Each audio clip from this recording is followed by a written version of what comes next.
گروپی WSE ساڵی 2020 لەلایەن ژمارەیە گەنجی بەهرەمەندی دانیشتووی ئەڵمانیا لە نەتەوەکانی کورد و ئیتاڵی و پۆڵۆنی و فارس دامەزراوە. گروپی WSE خاوەنی زیاتر لە 100 کاری هونەرین بە شێوازی هیپۆپ و پۆپ و ڕاپ کە تەنها 6 بەرهەمیان کلیپیان بۆ کراوە و بەرهەمەکانیش بە ناوی ZAE لە چەناڵی یوتیوب و سپۆتیفای بڵاو کراونەتەوانێت.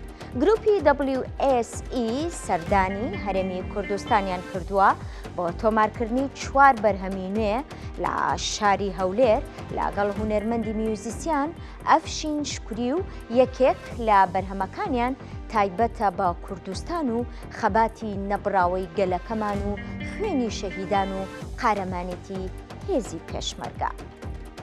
تراکمان بۆ نیشتیمانی کوردستان کردووە چونکە ئێمە شانازی بە کوردستانەوەکەین، ئێمە لە ئەڵمانیا هاتینەتەوە، لەوێەوە تەلەفۆنمان کرد بۆ کاکەفشین وتمان پێویستمان بە باشترین پرۆدوسەری کوردستان، ئەوەشمان بە کاکەفشین وتمان کاکەفشین پێویستمان بە یارمەتیتە، وتی وەرن بۆ کوردستان، هاتینەوە بۆ هەولێر بۆ لای ئەوە ساوا گۆرانیکی نیشتیمانیمان تەواو کرد، سێ تراکێ تریشمان وا بە ڕێگاوەیە ئەوەست و پرایزە بێ.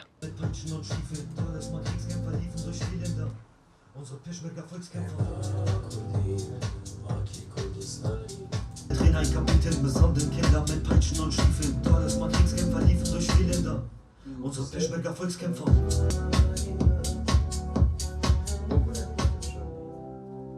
یەکەم جارە منیژان بە سالی تۆ بڵێن ئەڵمانی و کوردی شتێکی تەکەڵاو دروستکەین، تەلفیقێکمان هەبێت. تەجربەیەکی باش بوو بۆ من و تەسەوڕەکەم سەرکەوتوو ببێتین. کاک ئالان گەنجێکی پڕ لە ئێنەرژیە، ستایلێکی تایبەتی خۆی هەیە، باشە ئەم تێکەڵکردنەوەی لەگەڵ موسیقای کوردی وەکو ڕێزێکی خۆی بۆ کوردبوونی خۆی کە ئێوێ ئەو بەرهەمەکانی پیشانبات بەڕای من جوان بوو. منیش هاوکاری تاوام کردووە.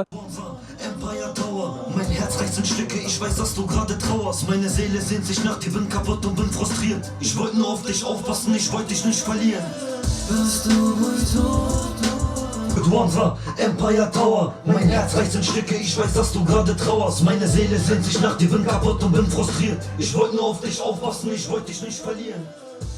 بابەتەکانی ئێرە چوار تراکن. ئەو چوار تراکە تراکێکی نیشتیمانیە کە بەسەر پێشمەرگە و کوردستان و جوانیەکانی کوردستان هاوتراوە، خوێنی شەهیدان و سێ تراکیشیان سۆزدارین کە میلۆدیەکانیان لەلایەن کاک ئەفشینەوە و تێکستەکانیشان هەر لەلایەن یەک دوو بەڕێز و کاک ئەفشین خۆشیێوانێ ئامادەکراوە. هیوادارین لە ئایندەیە لە ڕێی سایتەکەی خۆیانەوە لە ڕێی هەندێک سایتی تایبەتی شۆ بڵاو بکرێتەوانێ و بێتە جێی سەرنج و تێڕامان و گوێبیستێکی باشی هەبێت.